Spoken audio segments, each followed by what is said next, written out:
A very good evening to all, brothers and sisters in the Dhamma.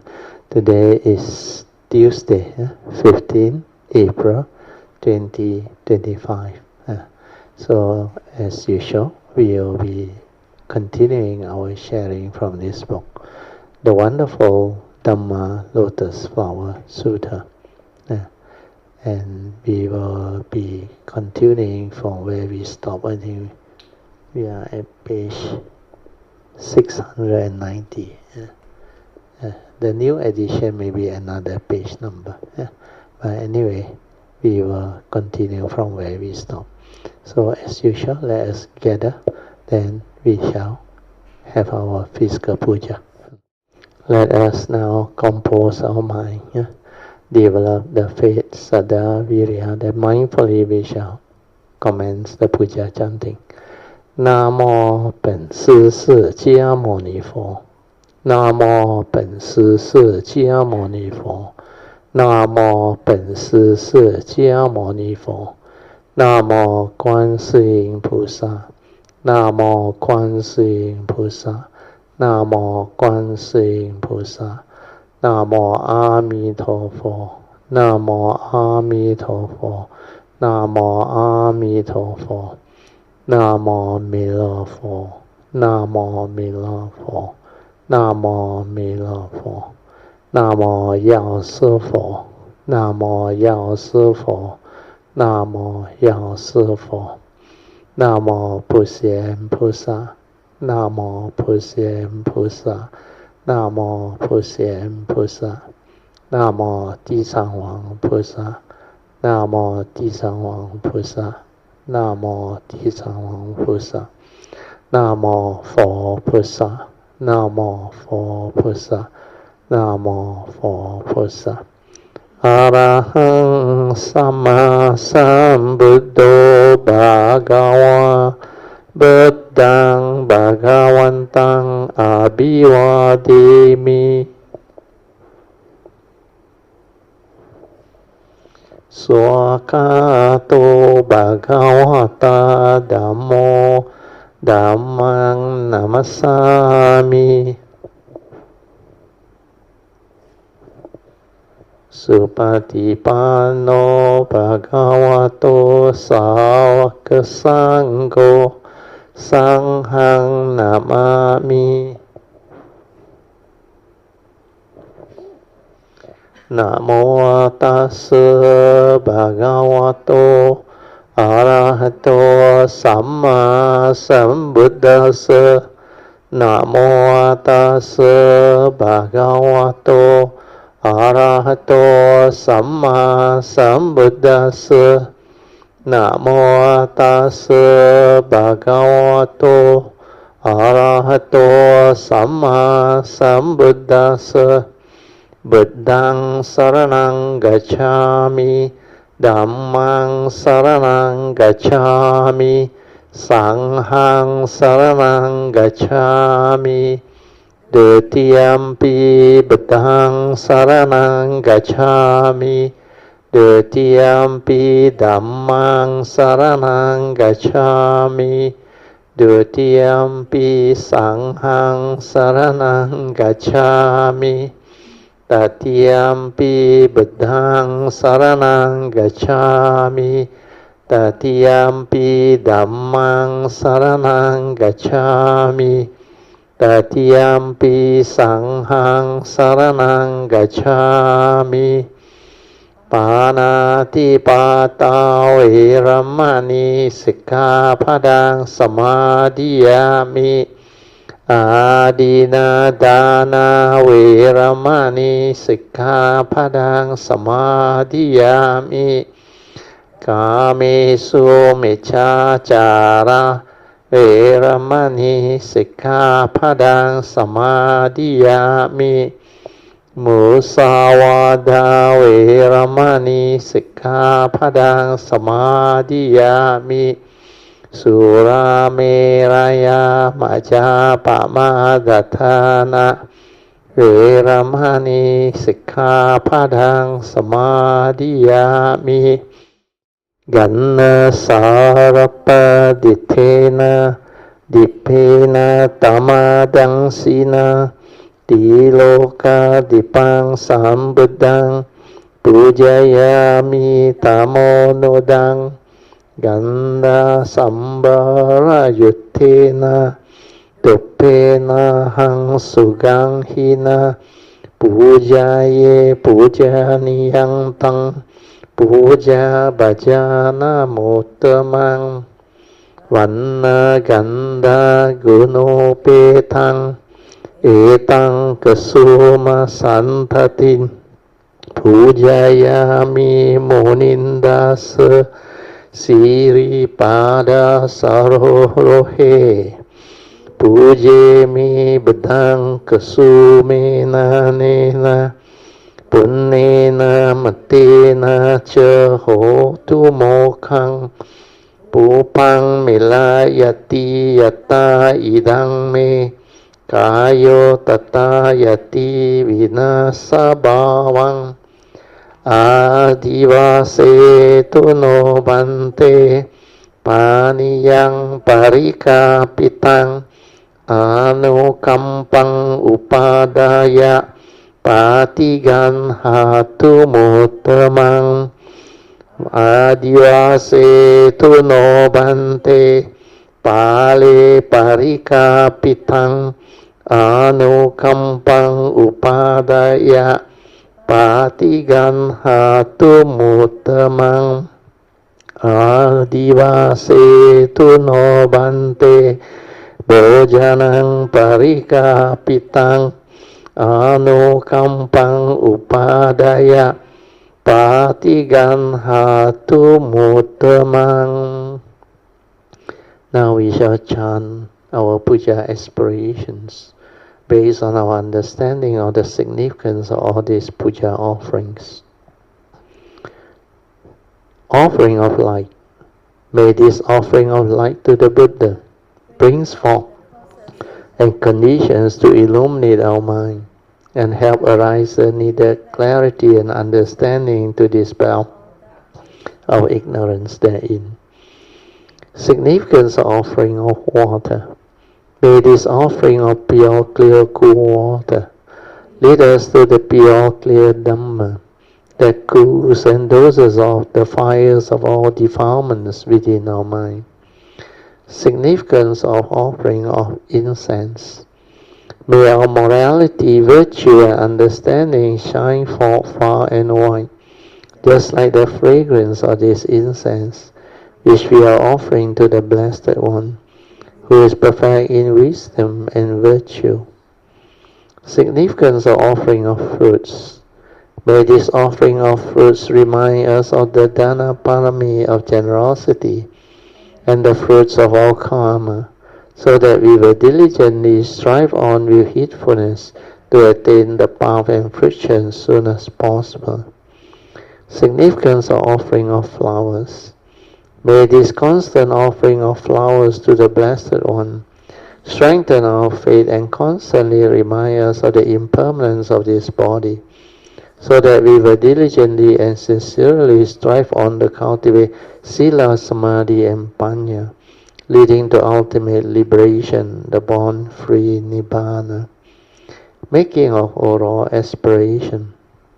By the power of all these merits, born of these offerings, may our spiritual faculty of Sada, Virya, Sati, Samadhi, and Panya be further strengthened until they become balas or powers. Sharing and transfer of merits to all beings. May these merits be shared and transferred to all beings without exception, especially to those who have the condition and affinity to receive them. Sadhu, sadhu, sadhu. Okay, now let us pay respect to Puja. Buddhang Pujami. Dhammang Pujami.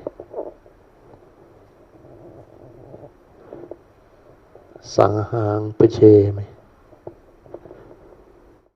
Make full use of this half an hour to develop the stability of inner awareness, For those who have already done it, then you can straight away proceed with the meditation. Stabilizing this inner awareness is the beginning of progress for meditation. Awareness-based meditation needs awareness. Without a stable mindfulness leading to the stability of inner awareness, you cannot really develop the wisdom, the understanding.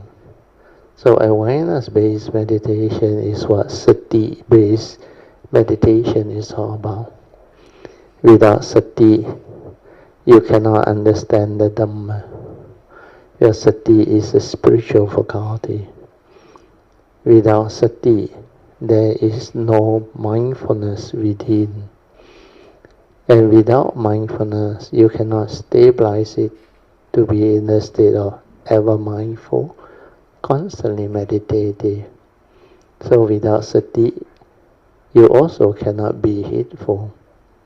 And if you are not able to be heedful, you will be heedless. And according to Dhammapada verse 21, the heedless are as if dead.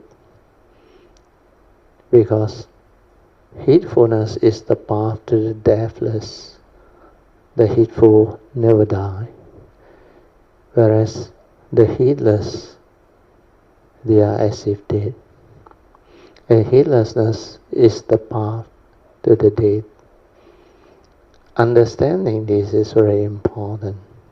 So stabilizing our sati, which is one of the most important spiritual faculty, is very important. So remember the four support.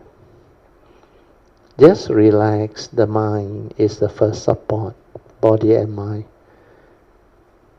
Feel it soothingly relax.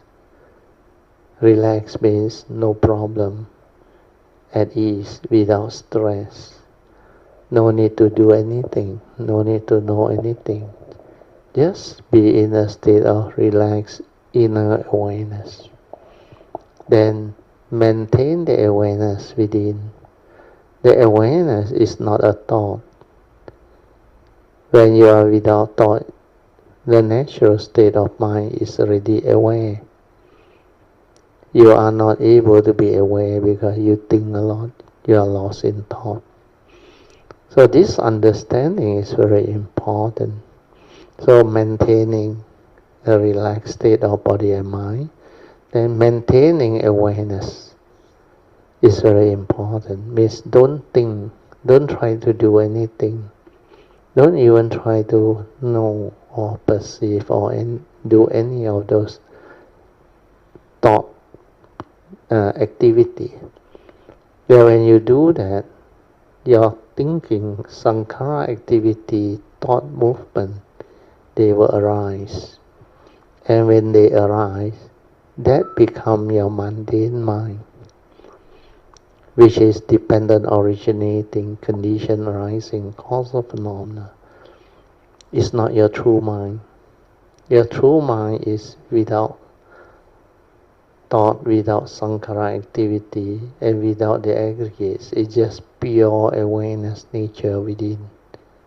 The mind is just silent, completely tranquil and still, without any movement. Movement arises from that pure state, that pure awareness state. And this is the beginning of, we call the creation process, where the Buddha termed it the mind, the mundane mind, the thinking mind, or in Pali call it mano. So when that mind arises, all things arise. That's why the Buddha in the opening statement of Dhammapada verse 1 and 2, he said, mind is the forerunner of all things. Mind is chief. When mind arises, all things arise. So that statement can be understood clearly when you have developed the pure awareness within. Then from there, you realize you have two minds. One is the complete silent, inner peace, inner calmness, and inner awareness nature. That one is not a thought. But from there, all thinking arises, all thought activity arises, all emotion arises, all sankhara activity arises, all the mundane thinking, reaction and stirring arise. So see that clearly. Develop the understanding of how you become conditioned into various mind states, various emotions, all of your anger, hatred, fear, worry, anxiety, sorrow, lamentation, or even inner peace, joy, everything. You can feel them. These are mind states that manifest through the thought process. So if you are just relaxed, ability to maintain awareness, to stabilize it, the third support is to stabilize it, then you can be with your true mind all the time, if not most of the time. So transforming your meditative understanding, you need this inner awareness. That's why this half an hour awareness-based meditation is very useful. It will help you. Okay, I will now let you meditate on your own. So remember, the first three or the four support: relax, maintaining awareness, then allow the awareness to stabilize. Don't try to know, don't try to do anything. Just be in a state of inner peace, inner calmness, with inner relaxation of form and mind. Whatever arises, aware, finish. Just let things be. Don't try to change things. Just be the silent, inner awareness nature. That one can observe and understand many things. That one is the spacious awareness that can be aware before the known. That it can see, it can observe, it can understand. It can also insight in the phenomena and awaken. It can also see things as they are. So when it insight into phenomena, the three universal characteristics of anicca, dukkha, and anatta will become very clear. So only this sati, mindfulness, inner awareness, can develop the wisdom and the understanding. Then for those who already know how to stabilize the inner awareness, you can proceed to the fourth support. You can just relax body and mind, stay at the heart area, and let the inner awareness nature detect whatever movement, whatever vibration that is prominent. Just let it detect and move. No more thought, no more interference from the thought process. Your views, your opinion, your conditioning, your belief system, your memory, knowledge, everything. Put them aside. Because once you use that, you will create more thinking, more duality, more ideology. Then the interplay of thought, words, concept, idea will bring about the lack of peace, the heedless thinking. Then thought activity make you heedless. Then you are lost in thought. When you are aware, you don't think. Without thinking, there is no problem at all. no emotion, nothing, no stress, no fear, no worry, no anxiety, we have no thought, just that pure nature. So this is what you should do. Then let the pure awareness nature develop the internal movement so that it can detect the gateway to your nature. Once you are able to do that, you will experience a tremendous transformation within you. Initially all of your external yin-yang energy, they like melt inside that gateway. Then there is a very soothing movement within. Then that movement transforms the yin and yang energy into pure energy, which will activate your internal nadis and chakras and all the nerve center that need to be activated so that they become more and more tranquil, more and more fine. Then all this vibration will stabilize. Then your nature within will start to transform. This is the Bodhisattva way. The inner spiritual activity and movement born of the cultivator's ability to detect the gateway and to go in, and the nature which is already wise will know how to develop the movement by itself. Then you just relax, maintain that awareness within and let it move by itself. Okay, with this I'll let you meditate on your own. I will set the alarm now, 30 minutes.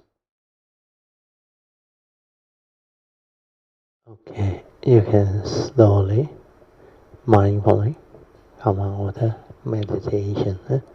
Try to maintain whatever inner peace, inner calmness and inner awareness that you have developed for as long as you can. These are your meditative mind state.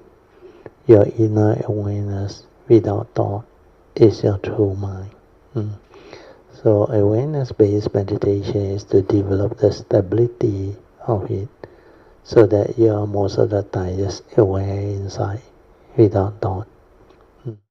Invocation to the Devas. In this universe, in their entirety, let the deities or Devas come here. Let them hear the good teachings of the King of Sages, which gives heaven and release, Nibbana. This is the time to listen to the teaching. This is the time to listen to the teaching. This is the time to listen to the teaching. Samanta Chakavalisu Atra Gachantu Devata Saddhammang Munirajasa Sunantu Sakamokadang Dhamma Sharing Kalo Ayang Badanta Dhamma Sharing Kalo Ayang Badanta Dhamma Sharing Kalo Ayang Badanta Namo Tassa Bhagavato Arahato Samma Sambuddhassa Namo Tassa Bhagavato Arahato Samma Sambuddhassa Namo Tassa Bhagavato Arahato Samma Sambuddhassa Iti Peso Bhagava Arahang Samma Sambuddho วิจาจาร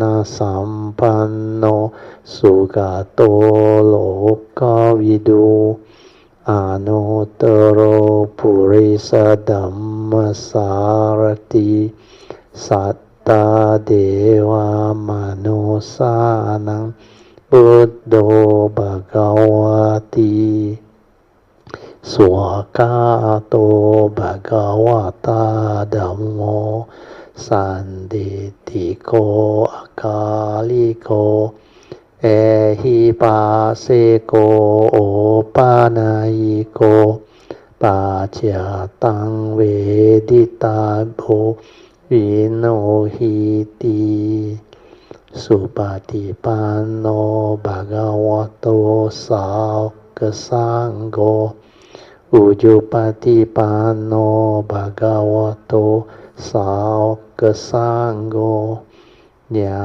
ณสัตติปันโนภะคะวะโตสาวกสังโฆสามีจิปฏิปันโนภะคะวะโตสาวกสังโฆยะดิดังจัตตาริปุริสายุกานิอัตตปุริสปุกาลาเอสาภะคะวะโตสาวกสังโฆอาหุเนโยปาหุเนโยดักเกเนโยอัญจลิการะเนโยอนุตตรังปุญญังเกตังโลกาสาธิสาธุสาธุสาธุ Okay, you all can be seated. Please maintain some form of relaxed inner awareness and attentiveness. When you are attentive, you listen silently without thought. When you are attentive, you are heedful actually. You are mindful. When you are attentive, you cannot think. Okay, now we continue from where we stopped. We are at this wonderful Dhamma Lotus Flower Sutra. Our Tuesday class is sharing of the Mahayana Sutra, the Lotus Sutra, 妙法蓮華經. Okay, we continue. If born in the heavens or among human beings, they will suffer from poverty and distress. So this is the sutta part, the word in bold. So even if you are born in the heavens, you know the heavenly rhymes. Mahayana call it the 天法界, means heavenly rhyme. So under the Theravada teachings, there are 6 heavenly rhymes, which we call the Deva rhymes. Above the human rhyme, there is this 6 Deva rhyme. The first of the 6 Deva rhyme is what we call the 4 heavenly king, Jatu Maharaja. So this rhyme is very near our earth. Then after that, you go up to King Saka, the Tawatinsa rhyme, where you have the what they call 33 gods. We all in Hokkien call Thi Kong. He is the king of that rhyme, Tawatinsa. Or they call him the King Saka. Then above that is Tusita rhyme. Then of course there are 3 more. So these are the 6 heavenly rhymes. And these are the rhymes where you need to have minimum 5 precepts well kept to take birth up there, and you must have merits too, a lot of wholesomeness. Then people in this rhyme are like very blessed, heavenly rhyme, because they don't need physical food, and they don't get old and all those things when they are there. And the moment they are born spontaneous, they become Devas, then translucent, shiny, and all those things. And a lot of heavenly music and all those things. They call it the celestial rhyme, celestial being, and all those things. But yet, it's stated in the sutta, if born in the heavens, or even among our human rhyme, they will still suffer from poverty and distress. And this is especially true for us human rhyme. Although to be born a human, you already consider quite blessed. Yes, the human rhyme is also called the sensual rhyme of happiness. Kama Loka Sukhati. Of course, the heavenly rhyme is they are more peaceful, more happy, and they have more sensual joy up there, because their rhyme, the heavenly rhyme is very fragrant, not like the human rhyme. Human rhyme, actually, to them, we are like very smelly beings.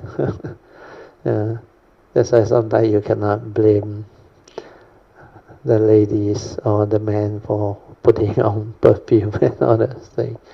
But no matter what you put after half a day or a day, your condition will deteriorate. That's why you have to come back, take bath, clean yourself up, and do all the things. But what you need to understand is, sometimes you heard of people telling you, especially we all Buddhists, meditator, cultivator, for no reason, at times you meditate, then you can smell a very fragrant smell, very strong one. And it's quite common if you know how to meditate. It seems these devas, they come by sometimes to your altar, and the most strong and powerful one was when we were at Anandagiri many years back. We were given the special condition to actually chant the, we call it the tri-sacred occasion. There is this Sakyamuni Buddha, Kuan Yin Bodhisattva, and Maitreya Buddha, the three great beings platform. It was completed, and we donated quite a lot actually. Then they were given the honor to consecrate the area, and we were responsible for the chanting and all those things. So I took about 40 Kayamitas there. I think in 2 buses, I remember. But later on when we were there, we have a lot of these small buses, I think, minibus, which was about 5 or 6 of it. Then we supposed to have a rehearsal that night. The weather was so still, so tranquil, so conducive. So we were there doing the consecration and all those things. Of course, practicing rehearsal. So we recited the Heart Sutta, the Tapecho, and also the Pali version and all those things. Then, as we were doing that, we finished already. Then we supposed to share merit and transfer merit. So one thing very strange, when we get ready, everybody full of fear.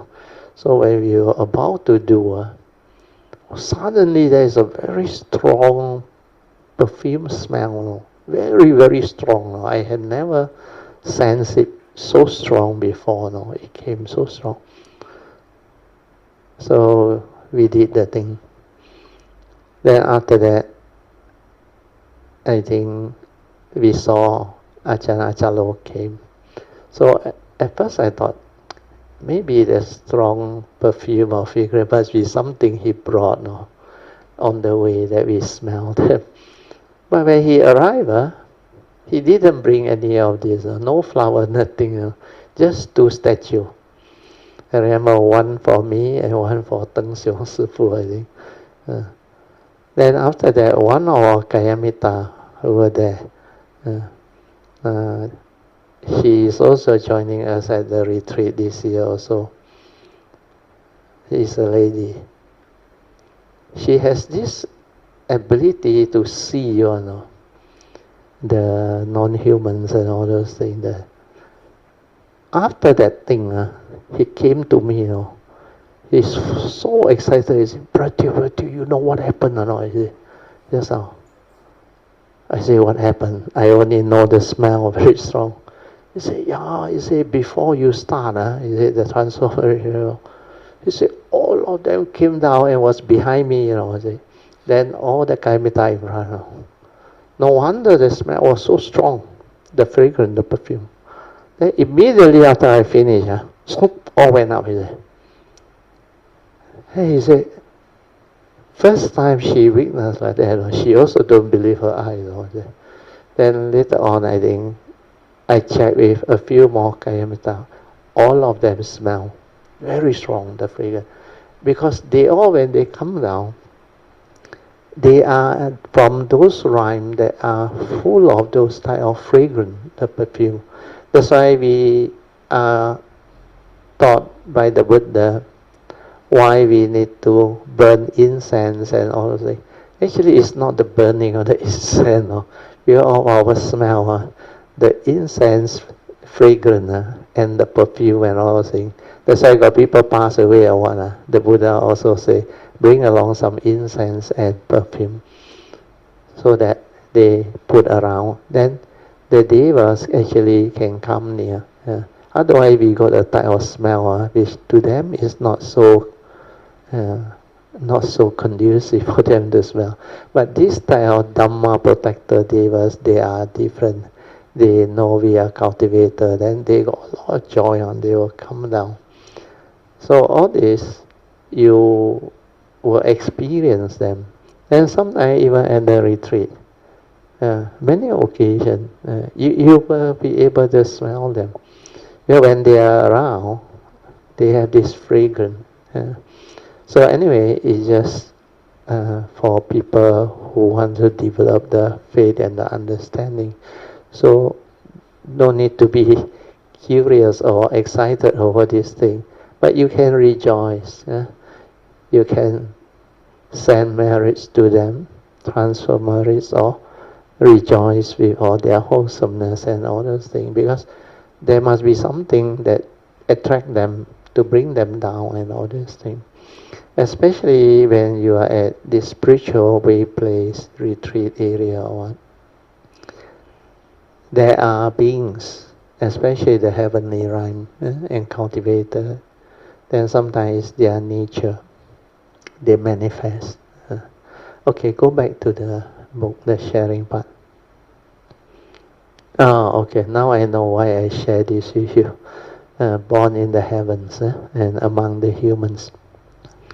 So for us, human rhyme, as we all know, you experience actually both the happy rhyme and the unhappy rhyme. Therefore, human rhyme, we have to experience the eight reality or the first noble truth. The Buddha, in his first noble truth, he proclaimed the noble truth of dukkha. He said there is this noble truth, he said, of dukkha. Dukkha means literally translated as suffering or unsatisfactoriness. So, according to the Buddha, he said, if we as living being or human being live long enough, when we confront this reality without understanding, we will suffer. And the first four is birth, old age, sickness and death. You can also include injury. Actually, getting old is also going through the process of sickness, injury, and other things. Then there is also this part that is related to poverty. When you cannot get what you want, when things don't go your way, when you cannot get what you want, you also suffer. Then you also develop fear, worry, anxiety, sorrow, and lamentation.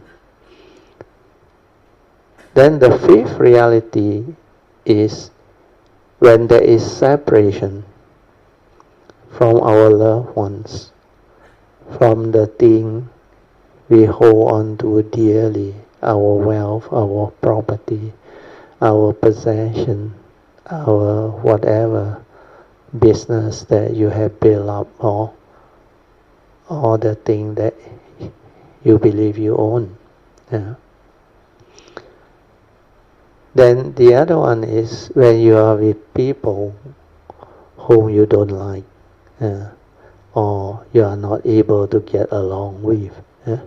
Example, some cannot get along with their in-laws, especially newly married lady, mother-in-law can be a problem.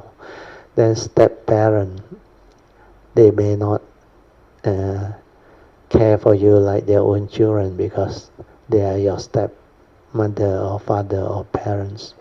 Then you got a lot of problem and issue with career environment where the bosses, they harass you, they actually take advantage of you and push fear into you.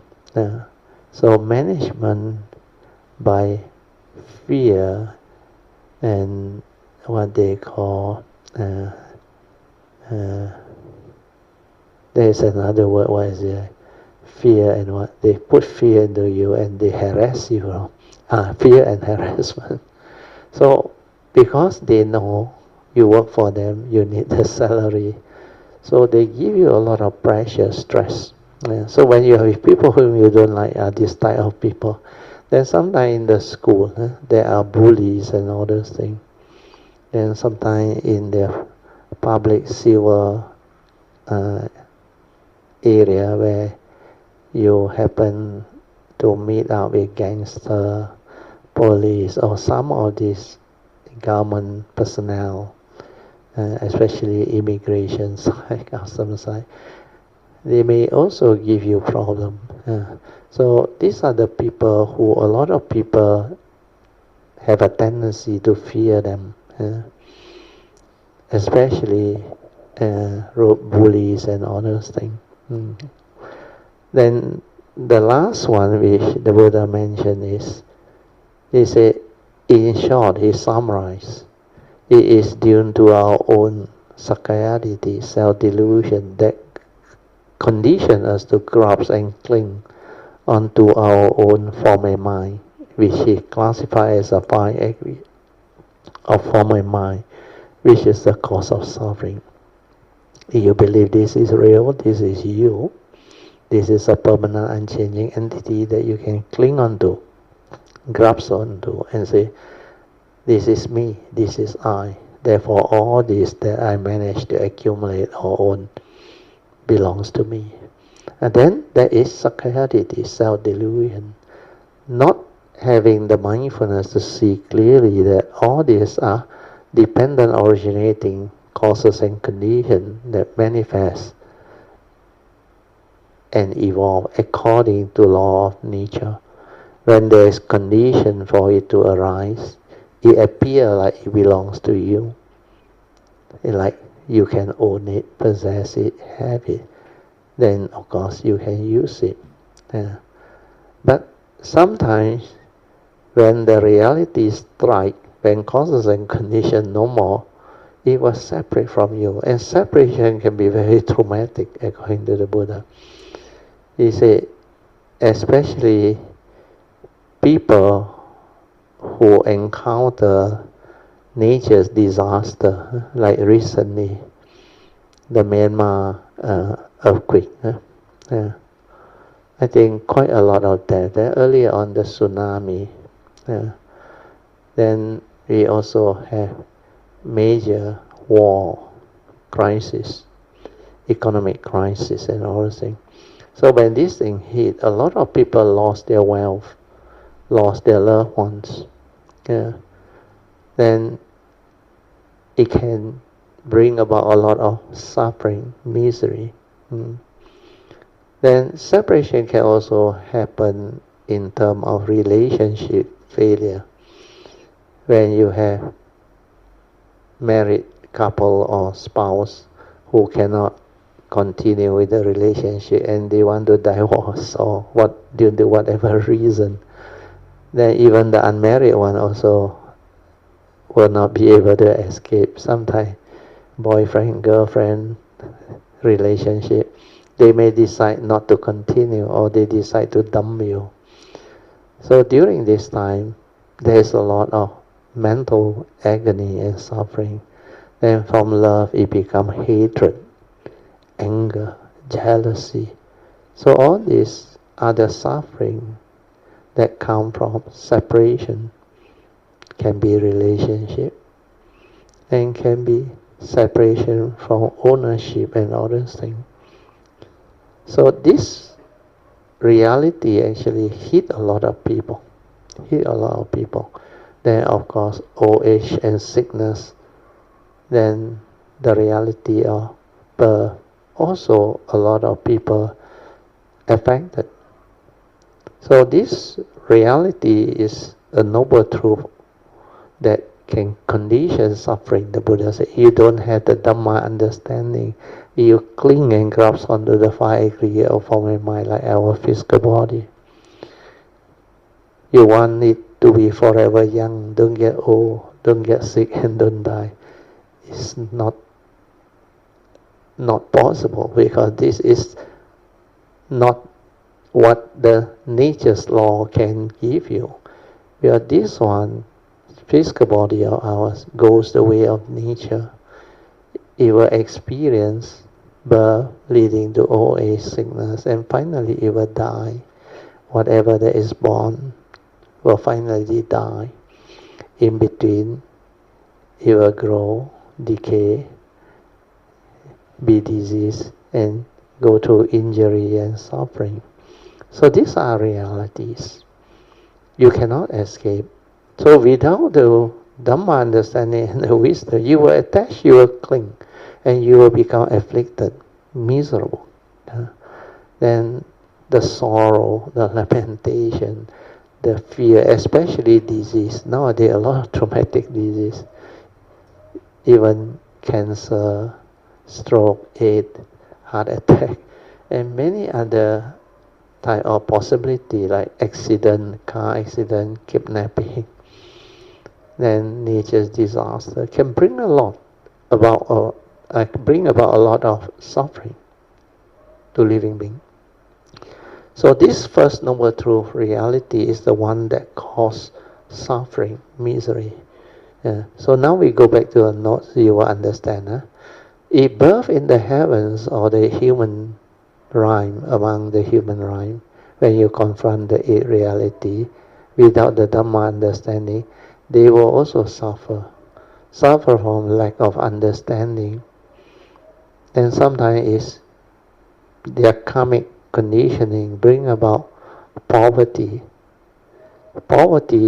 through hunger, and through all the war and nature's disaster that afflict living beings, can bring about suffering from poverty and distress, mental distress. They will be in difficult straits and feel miserable, which is very true. You go and ask, say, people in poverty to give. It's very difficult. They themselves also not enough.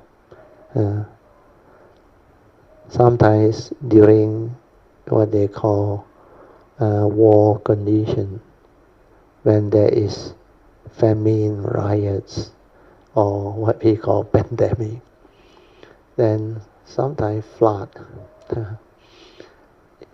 You may think you have a lot of money, but in time of all this thing happening, really, money doesn't have any value at all. There was an incident, I got a very close friend. He happened to be in Thailand, Hap Chai. You remember the great flood? Every 10 or 12 years, there is this flood. He stayed in the Lee Garden Hotel, a tall building. The flood came out to first floor and second floor. The whole Hat Nhai Tower was flooded. Then there was a commotion inside there. The management also worried, because no food, nothing. They had to do the rationing. Then those who stay 20-year floor above one, he and the family also up there, 23rd floor, I don't know what, I forgot it. He said that time, he actually very well off, he got a lot of money. But he said, there were some Singaporean there also. Then there are a few also well-to-do people. They go and fight for the food, use money to pay and all those things. I want to buy them. Water also not enough. Then he got no choice. He came out and he spoke out. He said, "You think only you got money? A lot of us got money, but money got used or not?" He said, "Now it's crisis time. We have to manage the food, ration it." He said, "Let the management tell us how long we can stay alive. Then try to wait for the flood to reside and then bring in," because the government through the soldier, or they will try to bring in food and all those things. So don't out of fear be selfish and just want to grab whatever you can lay your hand on. So luckily he was there, then they all agree. Then they start to ration. So the rationing was quite bad. 20-year-old floor.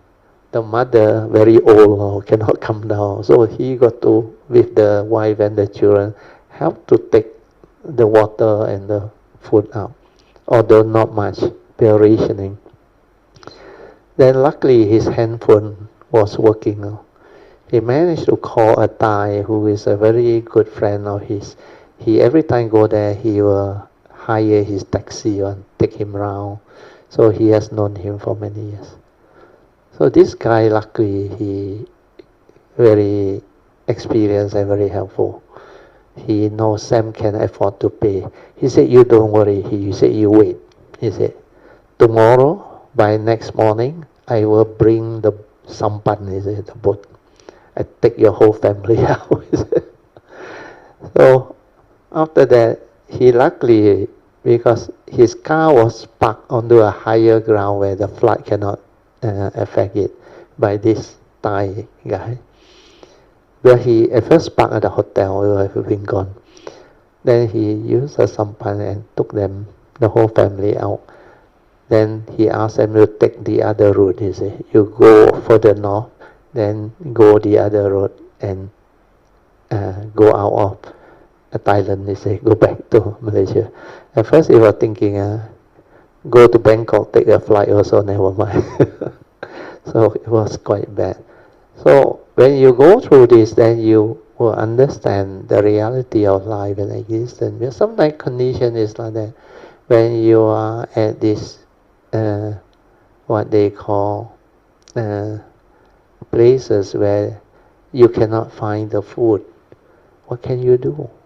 Sometimes you travel, extreme cold, then the condition unfavorable. You complain also no use. Yeah, these are the realities. So take care of karma, then karma take care of your life. Okay, I will read on.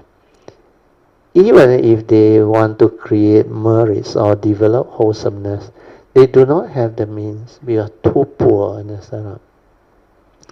Then you don't have the parami, the causes and conditions. There are no favorable causes and conditions. So consequently, the less they have, the poorer they become.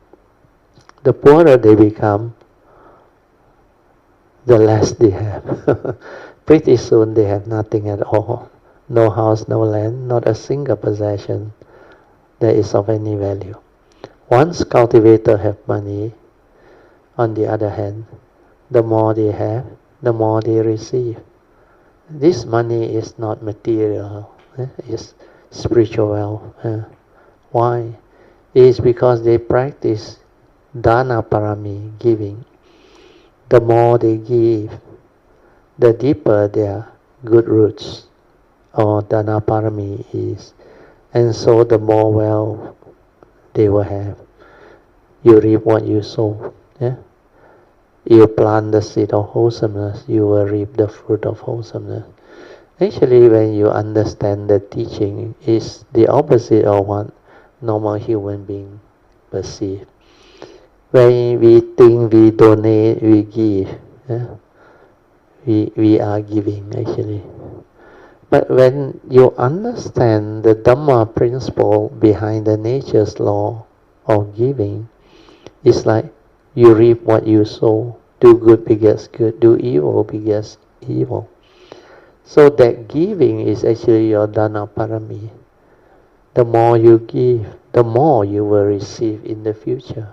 But this is your dana parami. So when you cheat, you think you cheat people. But karma-wise, you reap what you sow. People will cheat you back, understand? When you harm, hurt, and cause suffering to fellow living beings, the law of karma hit back. You become the victim.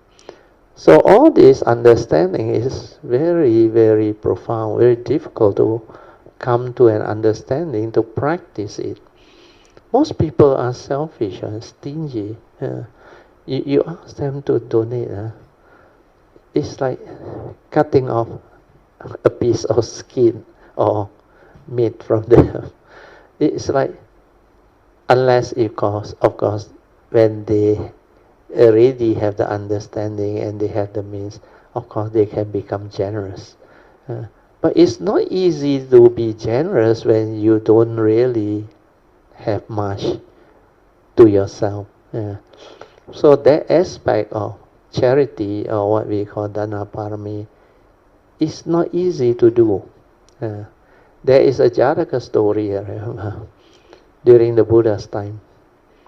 He that time was a normal Putujana, a lay person, very poor. Then he, I think, heard that there is a Sambuddha coming. But he got no money, nothing. So what he did was, he wanted to make offering or donation. So the needle was the only thing that he need for his whatever job. Means you work for people. Maybe that time he need the needle to do the needlework or whatever. So he was actually in a very undecided situation. Then there was another case, the cultivator, the wife and him share the same garment. We all call sarong. So each can take turn to visit the Buddha, pay the respect, have a look and listen to the Dhamma and come back. Then when it come to a turn of the husband, he was so absorbed by the Dhamma and all those things. And he wanted to offer, he got nothing except the garment. It seemed he finally decided to offer, Never even have a thought that what will happen to him and the wife. Then the story came to the king. And the king heard all this, then decided to actually reward him and the family. Then for that Bodhisattva, which was Sakyamuni Buddha before he became the Buddha, that needle also he offered. No? When I heard this Jataka story from my teacher Ajayantra, deep inside me, the nature there, the tears came out. Where I knew, if it were me, I also can do it. And not easy to do this, because it concerns your entire, what they call, career.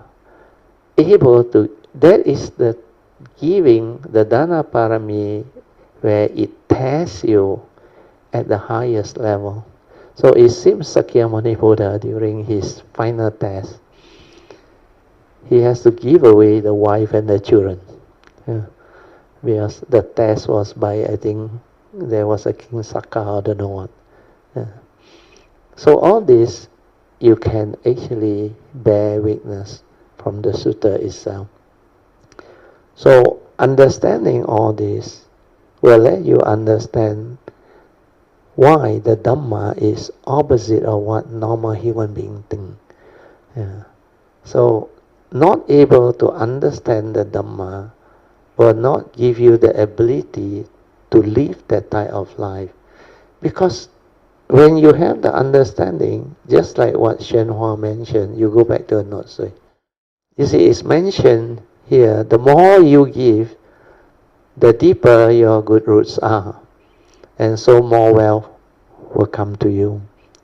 So the giving is giving to you. When you do harm or negative karmic thing, this thing will hit back at you. You reap what you sow. So that is the repercussion from the karmic friction. Then you become the victim. Then you ask yourself, your life, is this what you want? If this is not what you want, then wake up. Don't harm people. Don't cheat people. Don't deceive people. Don't cause to kill and all those things. Keep your precept. Then develop wholesomeness. That's why the advice of the Buddha is to avoid all the evil karmic conditioning, so that you take care of your karma. If you abstain from breaking all the severe karmic precepts, then you will avoid the causes and conditions in future for you to be harmed or cheat or deceived or killed by others. So avoiding all evil is to protect you. Out of love and compassion for you, the Buddha advised you to avoid evil by keeping the precept, not to make life difficult for you. So out of compassion for the living being. Then when you develop wholesomeness, is to give to your own good karmic nature, so that in future you will receive all this goodness, kindness, and generosity back.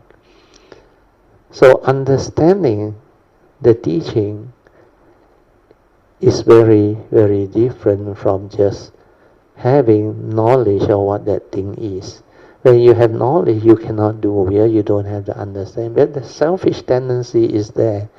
The sakayaditi, self-delusion is there. You still believe you exist. That's why you cannot give. And there were incidents in the Jataka story where one life, the Bodhisattva, which was Sakyamuni Buddha, he saw the lioness. I think the female lion was hurt and cannot hunt food for the cubs. Seeing this, he understand. And what he did was, he sacrificed himself. He jumped down and let the lioness eat so that he can continue with the work that he has to do and maintain. But don't get me wrong. Don't think that the Buddha did that. I think I must also can do that. Don't be foolish. If you don't have the parami, you are not at that level of cultivation. Forget about it. You cannot do. For him, he has that understanding, and he was at that level of cultivation, and he knows what is it to be in that position. And that understanding and compassion really can transform the cultivator, and they can do. But to them, it's not the me and the I, it's the causes and condition involved. And that causes and condition that manifest is such that they can do it. That's why it happened. Okay, I read on, then we can cover at least more. Therefore, we should nourish all kind of good roots. This is very good advice. When we have the capacity to do so, to me is not only capacity, when there are conditions for you to do the wholesome parami or wholesomeness. It's just like for us as Kayamita, we have our retreat, we have our common fund, our spiritual trip activity, our even Kayamita's activity and Kayamita fund.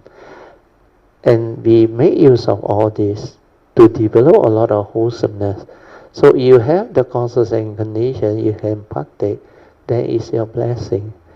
Because like Kayamita fund, only those who are within the Kayamita family can actually make donation to it. Then we use it for very wholesome purpose. Then the retreat common fund, the spiritual trip common fund, and all the other activity that we do with understanding.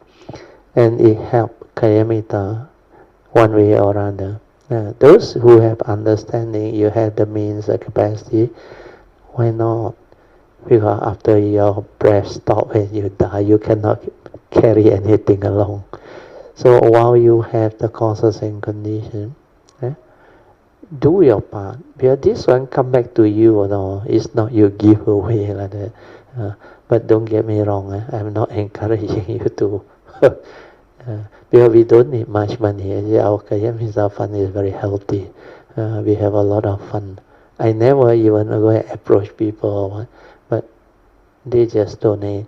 And it has been growing since then. And we have more than enough of what we need. Even our website, we have to set up the security, everything. And we also have the annual cost and expenditure to maintain all this. Then all our books we print for free distribution based on volunteer, Kayamita's volunteer service, help and other things. Then of course our Kayamita fund is ever ready with the fund to help us pay for all this, and it's very wholesome. So these are the what they call means that we can actually come to have. You can be part of an organization who can do all this for you. Otherwise, you have to maybe do the normal thing that normal people do. You donate to charity organization. It can be Christian, any religion also can, or Buddhist, or whatever. Then sometimes you look at the newspaper, then saw the appeal for fund or something. You can also donate through there, no problem. And in the early days, I remember there were a lot of people help out to donate to the orphanage and old folks home. Then also the neglected senior who don't have food, who live by the street and all that.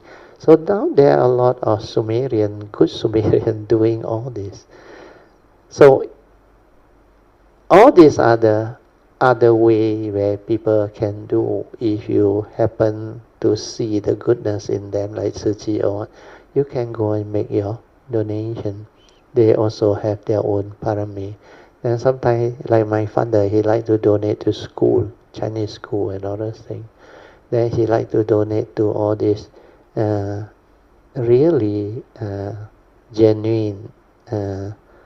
Last time he used to donate to all these Chinese guild organizations that really do good things for the Chinese migrant or people who came over from China in the early years. He also himself came over, he benefited. That's why he know. Then we have our care people's association that do a lot of wholesomeness too. So these are all the various means or possibility of cultivating generosity and all that. Sometimes they donate to hospital. Like recently, I think a lot of philanthropy, they donate to hospital. Then the next one, separation. Living beings will suffer from being separated from those they love, or those things that they hold on to dearly, their wealth, their possession, their business, or whatever. So I have explained that. What people enjoy the most is to be together with their loved ones. If they cannot be with their loved ones at that time, or if circumstances force them to separate, they find it extremely difficult to endure. Well, sometimes during the war, you can also end up being separated, or famine and all those things, or riots, or nature's disaster. This is most painful and distressing experience. So what Shen Hua put is also correct. And then we continue. These are the first reality, the first noble true reality that I explained just now. They suffer from being together with those whom they don't like. This refer to your relationship with someone you dislike, or someone with whom you have no affinity or difficult to be with. If you have an affinity with someone, you will still love him and have good feeling for him, even if he scold you or hit you.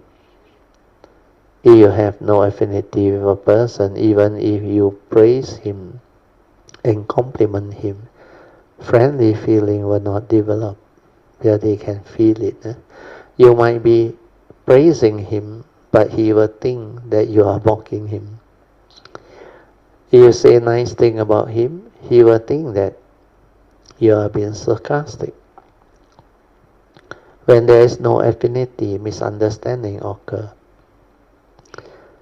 There is simply no affinity. We used to say bo yan, don't have affinity.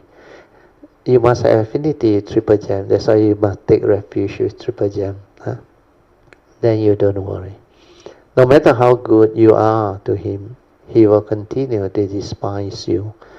It is impossible to win such a person over. This is karmic from the past. Okay. That's the suffering from being together with those whom you don't like. If you really resent a certain person, you may go somewhere else to get away from him. However, when you get there, you will encounter a similar annoying person who makes you upset and afflicted. So this is definitely karma. This is the suffering of being around those whom one hates or dislikes. It is mainly because you did not create an affinity with such people in past life. Instead, you created a condition of enmity and resentment. And living beings suffer from various other troubles. This refers to all the different kinds of suffering, such as the various types just described. So this is the first noble truth, eight reality. Okay, we end here. So the next part of the sutta is engulfed in this morass. However, living beings enjoy their pleasure unaware, unknowingly, unalarmed, and unafraid. They do not grow dissatisfied, nor do they seek liberation. They run about in the burning house of the three rhymes, and although they encounter tremendous suffering, they are not concerned. This is due to their own delusion, sakkayaditthi, not understanding the teaching, the Dhamma. That's why, being a Buddhist, you are very blessed and very lucky, in the sense that you have the Buddhist teaching, the Buddha, Dhamma, to guide you, to help you develop the understanding of life, the understanding of this noble truth, the Four Noble Truths. And when you understand the teaching, you understand the secret of life. But this Four Noble Truths is the essence of the Buddha's teaching. They explain to you the complete understanding of life, both mundane and supramundane. So when you understand the teaching, you understand life. When you understand life, you know how to live life. Then you need not suffer. That's the beauty. Then not only that, you can develop the good understanding to have the good parami, to have the good life. And at the same time, you can also develop the meditative understanding to awaken and to become an enlightened being, to live the life of a noble ones. Means you become an Arya. So the third phase of Dhamma, which is Pativeda, you reap the fruit of your hard work, can manifest, and you really live life to the fullest, and with good understanding, good parami. So every life you come, you are like very blessed, very lucky. But actually, it's nothing to do with luck. It has a lot to do with your past cultivation based on your understanding of this teaching. That's why this teaching is very unique. If you understand it, you will be very blessed. You not only understand life, can live life, you become like very blessed, very lucky, full of joy, happiness, no more suffering, nothing can disturb you. So you want to have this type of life, you better make sure you cultivate, develop the understanding, then put it into practice and make it a living reality. Now we come back to our second session. Today, physical class, we got quite a number of us here. Anybody who wants to report meditation or ask questions, you can put up your hand. Brother Teo, I have one question. As a new cultivator, can Brother Teo give us some guidance? What shall we do in every day? Yeah. Because normally we just read books and listen to your YouTube. Other than that, what else can we do? Yeah, very good question. Or what can you guide us? Very good question. Sadhu, let us rejoice. Sadhu, sadhu, sadhu. Because, like the Buddha mentioned, when you want to start the cultivation, you have to understand the basic. Just now we also go through it. Apart from learning the teaching, you see, these are the main things that the Buddha teach: Dana, Sila, and Bhavana. You understand this Pali term? You don't understand? No, Dana is generosity. This one you know, isn't it? Or they call Dana Parami. So Dana got many types. You can have materialistic giving. Like if you offer food to the monk, it's materialistic giving. Then you offer Dana to Sangha, it's also materialistic giving. Then sometimes you donate, make offering, donation. Or you radiate love, metta. It's also gift. Gift of goodness, gift of kindness, gift of life, donate organ, blood or whatever.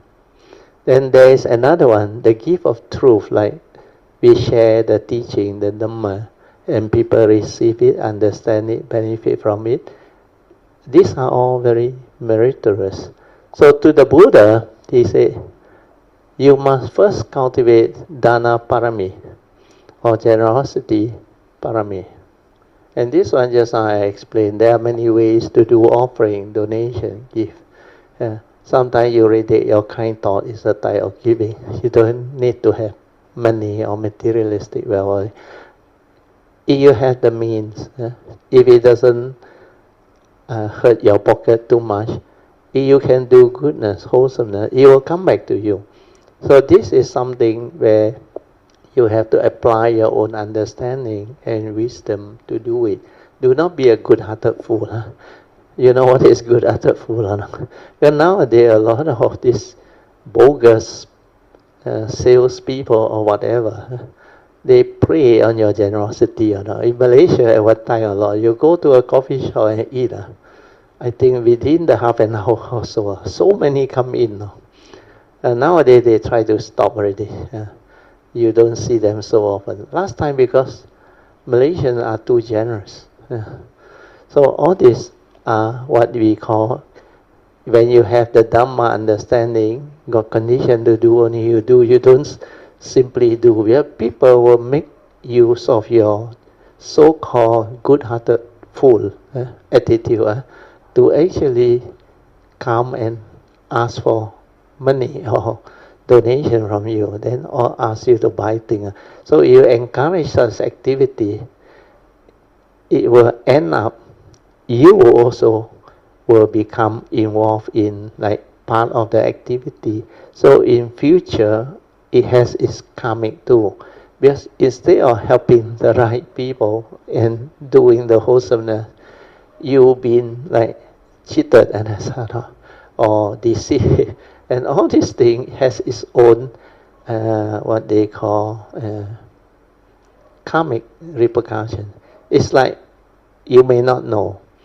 Sometimes you think gift of truth is very good, so you donate to printing of book or something. But you never go and read that book and don't understand whether that book is giving you the right teaching or not, or harmful or not. You go and donate. Because of that, you lead people the wrong way. In future, you will come with that type of parami. Because you donate, you will receive a lot of this type of books. Then you will get into unnecessary trouble. This is karmic obstruction because you don't have the understanding and the wisdom to do. You do because the greed for wholesomeness, goodness. So the greed to do good is actually evil root, understand? Subtle. So don't be obsessed with doing good. When you have the Dhamma understanding, then you will know the causes and condition behind. When there is condition to do, when there is ability, you will know it and you will do it. No need to think or decide on. Very clear cut, very straightforward. But when there is no condition, just let things be. Then the other one is, so this first part you know. So sila is keeping your precept. You keep your precept is a meritorious action. It brings about a lot of very wholesome parami. Then it helps to protect yourself. Understand? When you keep your precept means you don't cause harm to people. You don't deceive, don't cheat, don't commit all those wrong things like sexual misconduct, intoxicant. So because you don't do this, you avoid a lot of evil karma. That's how. Then your karmic nature taken care of. In future, you will not become the victim and you will not suffer all this. That's why this is a very high parami. By keeping your precept, that itself is already very wholesome. Then this one, you develop metta, loving kindness. You radiate love, kindness, compassion to living beings. Wish their well-being. May all beings within this vicinity, known and unknown, seen and unseen, be well and happy. Feel that well-being and happiness in you. Then may they all too be without enmity, without ill will and untroubled. May they keep themselves happy and peaceful always. May there be love, may there be peace, and may there be joy deep within there. And these are very wholesome, no need money. So all this can be done. Then, like you mentioned, listening to the Dhamma is also a meritorious action. Then you straighten your view is also a meritorious action. Then when you go to the retreat or attend or any of this Buddhist function, you do all the 10 meritorious action almost complete. The first 3 is dana, sila, and bhavana. You should do one. But bhavana is meditation. So just now you have your half an hour of awareness-based meditation. Then when you read Dhamma book, it's also bhavana. First turning wisdom, understand? Through hearing or reading. Nowadays you can read. Then Dhamma discussion and all those things. Or attend retreat. So bhavana is a very wide topic. So like just now you asked, apart from reading and listening, what can you do? That's why the cultivation involves bhavana actually. So mainly is daily mindfulness. This one is very important. When you can develop daily mindfulness until it's stabilized, means mind enters sati, then you will progress very fast. So this daily mindfulness is very important. Whatever you do in life, you maintain awareness, mindful, aware. So my teacher Jayantra teach me this one, which is very good. We choose aware of all our actions and movements. This word aware is very important. Aware means mindful. Aware means mindful.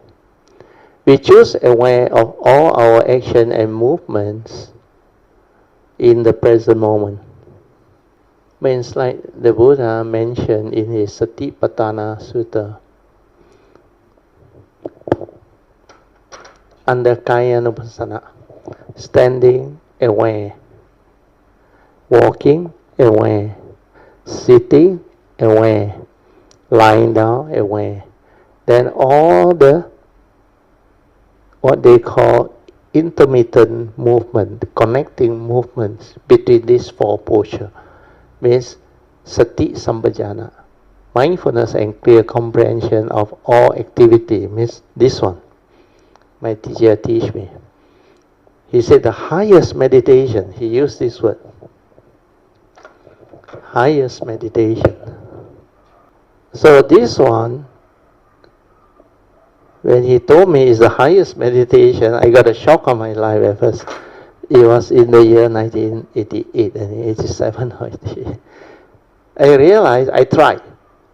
I was hardly able to become even mindful for 5 minutes within a day. Then I realized I have to start this one. That time I was doing Anapanasati. If I'm not in Anapanasati, I find that my daily mindfulness was not there at all. So this one is daily mindfulness. You have to develop this daily mindfulness until it stabilizes. Means mind enters sati.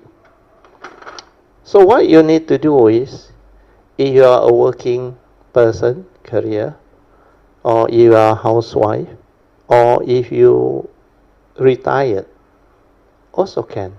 Means whatever you do in life, we choose aware of all action and movement in the present. Means maintain awareness, aware from inside out. Like you say, standing, aware. My hand movement, the blinking of my eye. Then bending, turning, stretching, or whatever activity you do. The example I always give to cultivator is, the first thing you do when you wake up, what must you do? Maintain what? The first moment when you awake, means no longer sleeping, what do? You become conscious, isn't it? Then you maintain awareness of what? I just told you, isn't it? Your bodily posture, definitely. That's not. If you are sleeping, it must be that lying down posture. Aware. Aware means what? Your consciousness, awareness, and the body become one. And I say aware. Then after that, find out how you come out of your bed. Don't go and use your thought, no. Then naturally you will know how to move, isn't it? How you move. Most of you don't even know how your hand move, understand? And how you turn and how you actually come out from the lying posture to the sitting posture, then how you arise and how you move on to the washroom or whatever. And normally what you all do is, you hastily do so habitual because the bladder is calling, and that one drive you all the way. And you reach the washroom, you answer nature's call, there is a relief. And you feel very good sitting there. But you are hardly mindful, understand? Not at all. So what is important is, these are simple training which can make you mindful and very easily. So what I did was, my teacher taught me, is that have a good religious routine. Develop a good daily religious routine. This one is very important. You can develop this well, then your daily mindfulness will become very good. What he suggested was very good, and I did it. And within 2 weeks, the daily mindfulness came to be. I stabilized it.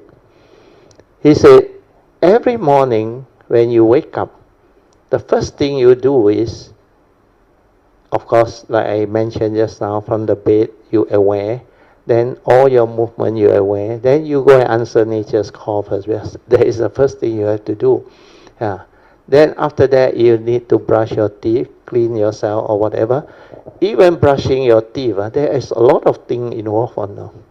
Then even when you come out from the bed, or you are in the sitting posture, how you stand up and how you walk, the mindfulness means the awareness and the movement. Then how your hand go and open the washroom door, the doorknob, how you push it in, and all your movement there, how you actually sit onto the WC or whatever. Then, of course, the other thing, how you actually ease yourself. You develop mindfulness. Answering nature's call, everything, develop mindfulness. Then you have the habit of being aware. When you are aware, you cannot think. You become mindful naturally. Understand? Then, after you brush your teeth, you see, your hand, when you go to the wash basin, how you actually turn the tap, you must be aware, understand? Then how you actually rinse the water and do whatever, or take the toothbrush, that movement, aware. Then how the other hand go and take the toothpaste, open the cap, then how you squeeze it out, how you take, fully aware. Then close it back. Then how you actually brush. You don't, while you brush, you think. Most people don't know what is going on. Sometimes the toothbrush didn't go in also, hit some other place, your nose or whatever. But when you are mindful, aware, all these things will happen. Then as you brush, the awareness is there together with it. Understand? That will make you transform into a heedful way of living. No longer heedlessly thinking. Everything also you think on. You realize you think a lot on. The moment you wake up, you worry. You will go to office or what? You hardly aware of your bodily activity and movement. Understand? That's why you cannot anchor your mind to your kaya. Kaya nupassana is not there.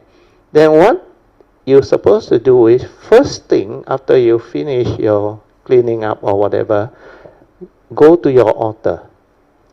If you don't have an altar, then inside your room also you can do. Face any direction, because the Buddha nature is everywhere. You just pay your respect. Then develop the habit to meditate for a while. So initially you need to do the chanting, renew your 5 precepts, chant the salutation, then take refuge. Then after that, radiate metta for a while. Then after that you can settle down, then develop meditation.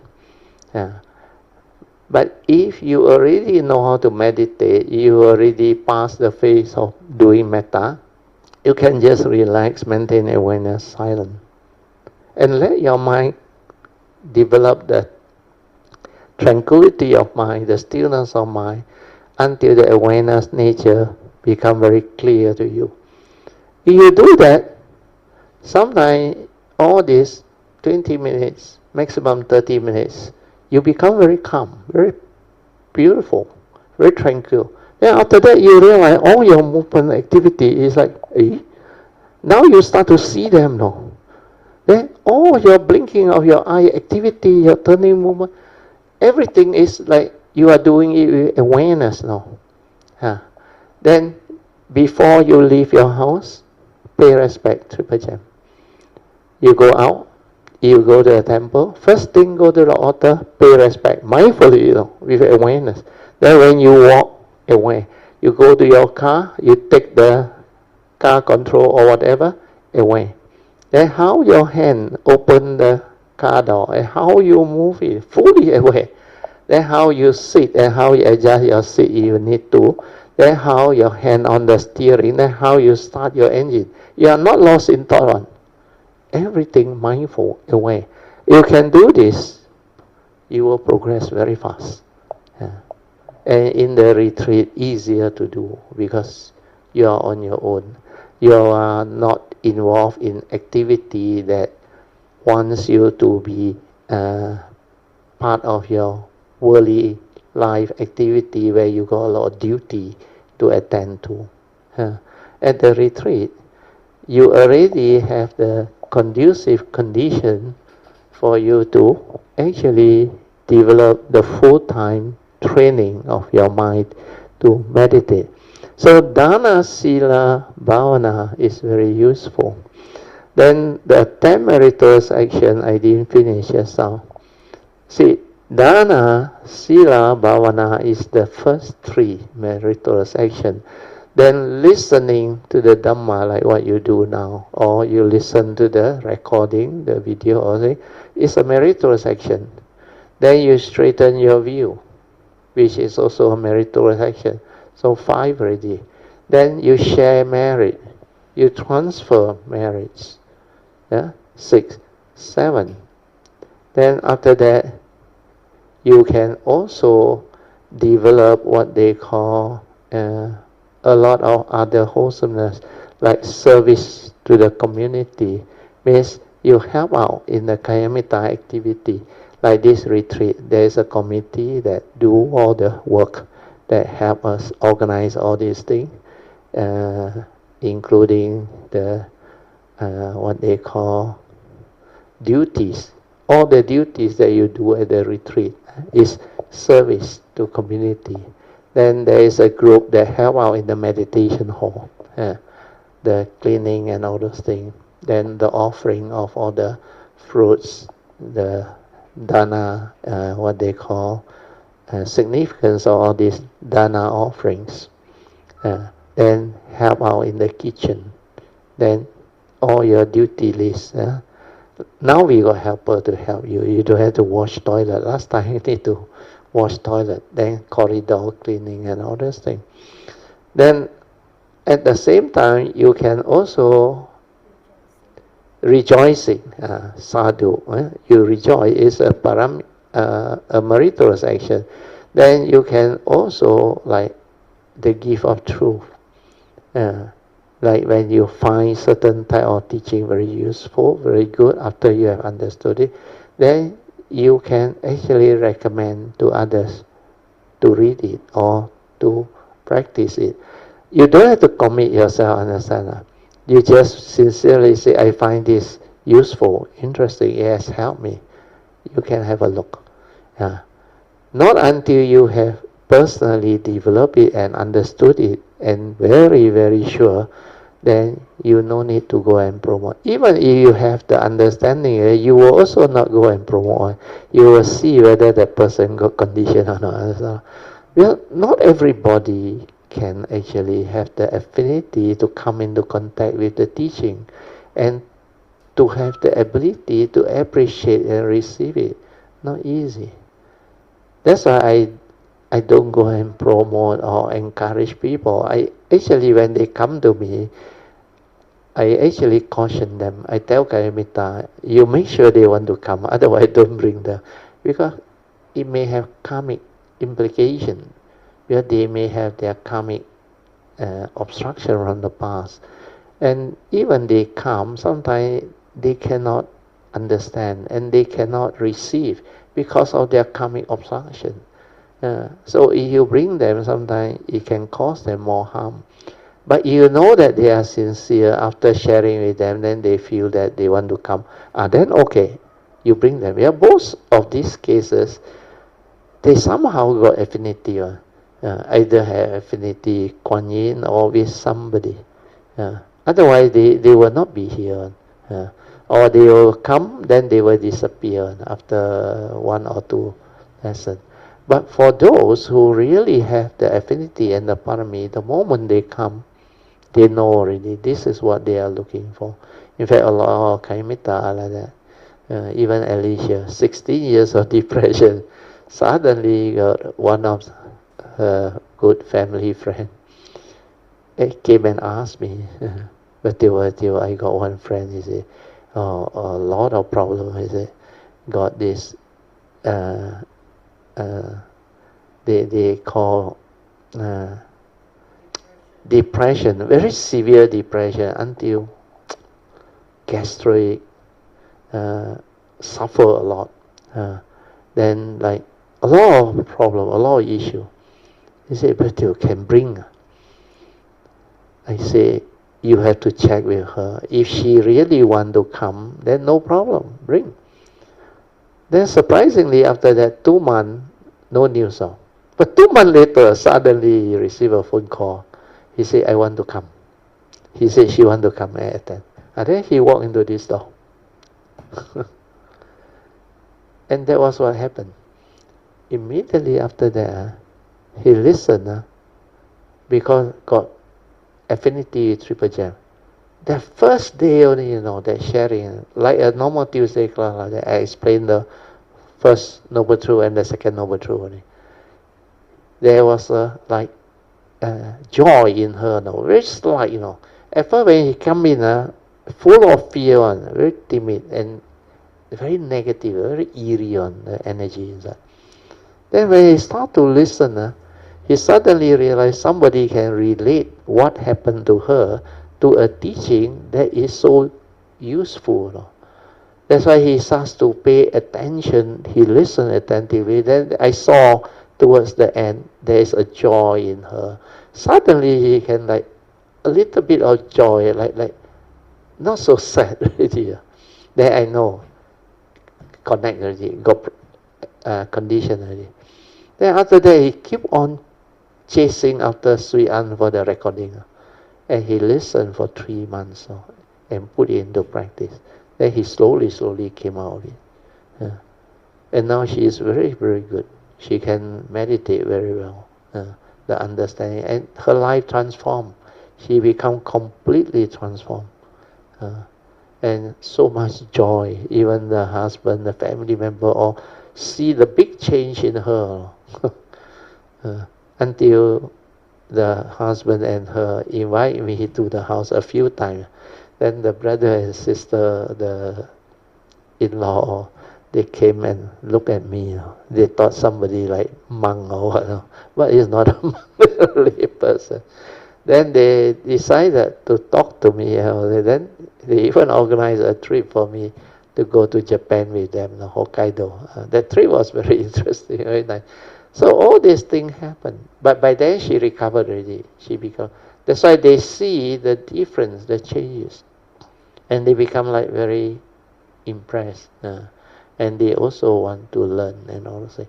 So all this, naturally it will happen. You no need to be too eager to share or too eager to convert. It's not about conversion. It's about how many can have the affinity to come, to develop the understanding. If they have, that one is the real gem, understand? No need a lot. The real one is not the one that go and propagate and spread one. No point. But if it's the truth, it will stand up to investigation, understand? You no need to promote or do anything. So all this demand understanding. So okay? Sadhu. Straighten view, share it. When you straighten your view, is a parami, because it's very meritorious. When you straighten your view, you don't have the wrong view anymore. Your view become right view. Then you are able to cultivate accordingly. Okay, Yes. just another question, quick one. I read the books. It mentioned we have to avoid evil, do good, yes, and purify the mind. So the purify the mind, that part, I need further explanation. Okay, very good. Well, your question very good. Well, it is very direct and very potent, very important. You see, you do not underestimate this daily mindfulness. Until it's stabilized, mind enters sati. Then we choose. You can do this too. Your mind will have sati, so stable until it can see things as they are. That's why purification of mind is to develop the understanding of life, the Dhamma understanding. And when you can see things clearly, you start to understand how you function as a human being. How you get emotional, fearful, how you stir your mind, how you react. Then you realize all this is foolishness, delusion. Well, in the past, you don't know all these are causing you suffering, misery, your like and dislike, pleasant and unpleasant. These are sensual desire and evil. We call it mental hindrance. It hinders your mind from entering the meditative state. That's why you cannot meditate. Then when you start to understand all this, then you can put to test all the essential Dhamma, Dhammapada verse 1 and 2. If I really train the mind, so that it's not heedless, means I act, speak and think with a wholesome mind without the evil roots of greed, hatred and delusion, then you try to do that and you realize happiness will follow you. You have no more suffering. But whenever you are heedless, good and careless, you continue to live the life of heedlessness, means following the old way. Small thing, get angry. Then full of selfishness, full of anger, emotion, full of delusion, fear, worry, anxiety, getting excited very fast. No ability to be peaceful, calm, to have clarity of mind, to understand what is going on. So all this become heedless thinking, habitual tendency. Then you realize suffering follow you, like your shadow. Like the hoof of the cart that follows the hoof of the block cart. So if you really pay attention, then develop all this understanding, you can put to test Dhammapada verse 1 and 2. One will lead to suffering, the other one lead to happiness. Then you choose where's your life. It's very easy, isn't it? If you choose to be happy, you will be happy. Why are you not happy? Because choose to be happy means you choose to train your mind to be heedful, to be aware, to understand all this. Without the evil roots, you are incapable of evil. Understand? No selfishness, no anger, no emotion, no jealousy, no hatred. You have all the virtue in life. You are very kind, very gentle, very loving, very understanding.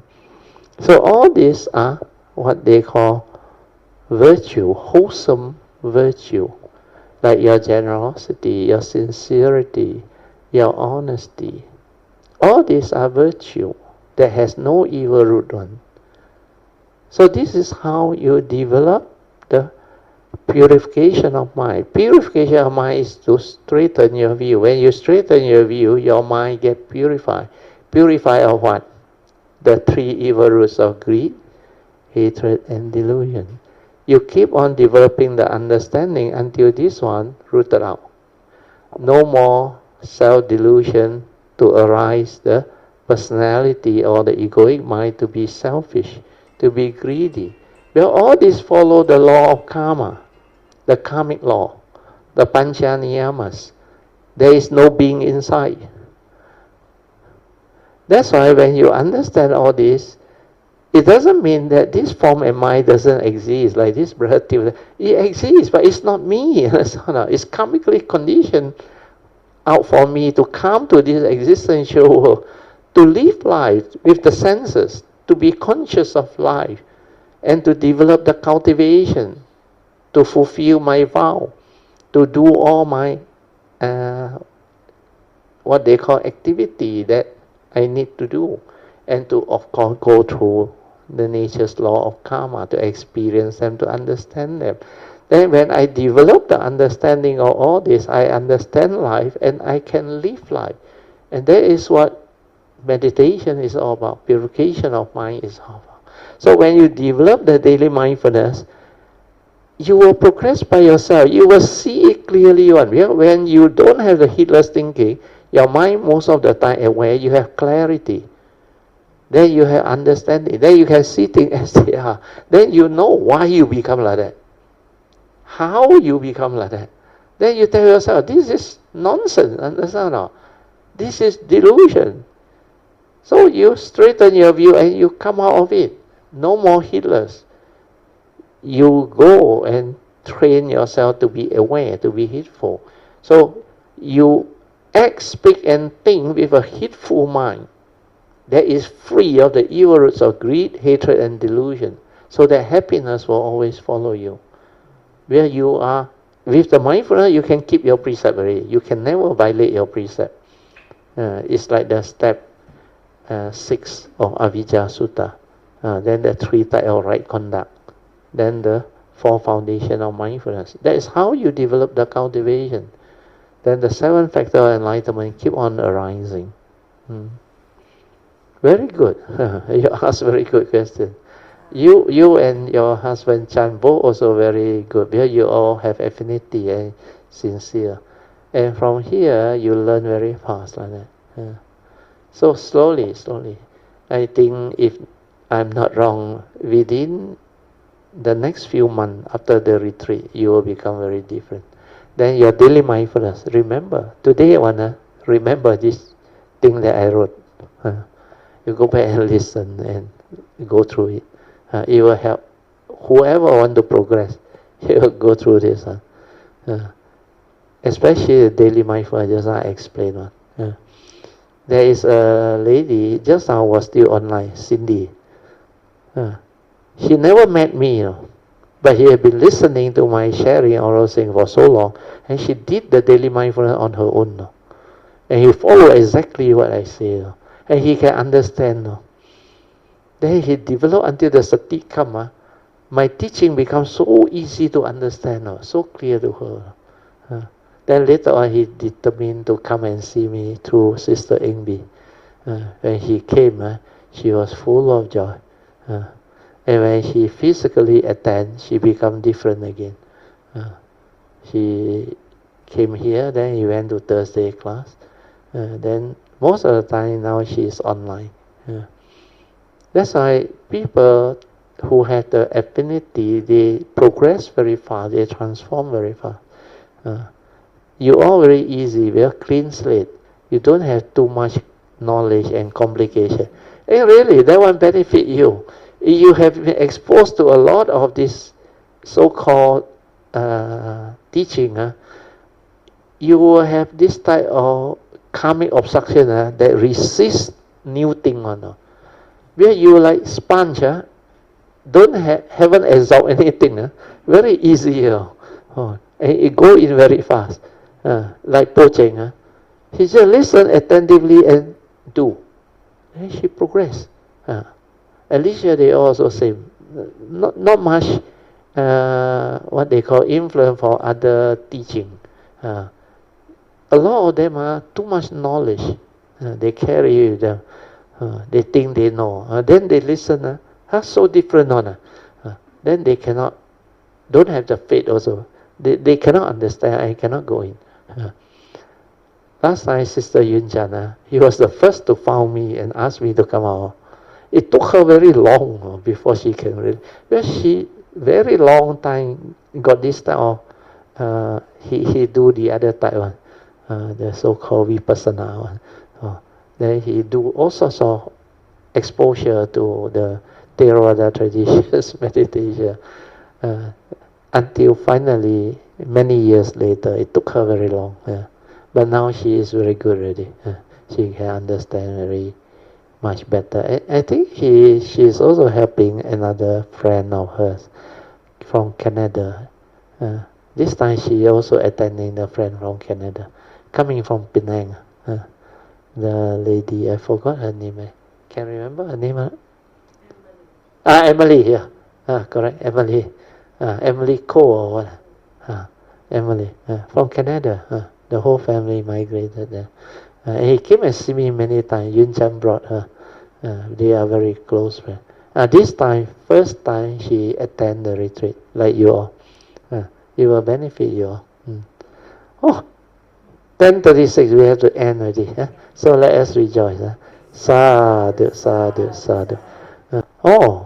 Man Yuan got an announcement. Just now, lamp near her house on fire. Bomba came. Gone now, but spark still there. Called the Naga, but has not come yet. This one is quite common. Last time, because of lightning outside, I think 3-4 houses away from my house. Also, that whole street lighting spark, like lightning. But the Naga come very fast. They clear it up. So tell Manyan nothing to worry. But don't go near. Because the wire is, I think, short circuit already. That's why the current spark. Okay, let us share merit, transfer merit, then we end. Akasata Chia Bomata Devanaga Mahindika Punyang Tang Anumoditwa Chirang Rakantu Loka Sasana Itawata Chamehi Sampadan Punya Sampadan Sabbe Deva Anumodantu Sabba Sampati Siddhya Idang menya tinang hotu sukita hontu nyatayo. Idang menya tinang hotu sukita hontu nyatayo. Idang menya tinang hotu sukita tunyatayo. Devo vasatkalena sasa sampati tocha pito bhavatu lokocha Raja bhavatu dhammiko imina punyang kamina mami bala samagamo satang samagamo hotu yawa nivana patiya. Sadhu, sadhu, sadhu. Okay. Now you can pay respect mindfully to Lord Buddha, Kuan Yin Bodhisattva, and all the worthy ones. Then we end. Thank you. Sadhu.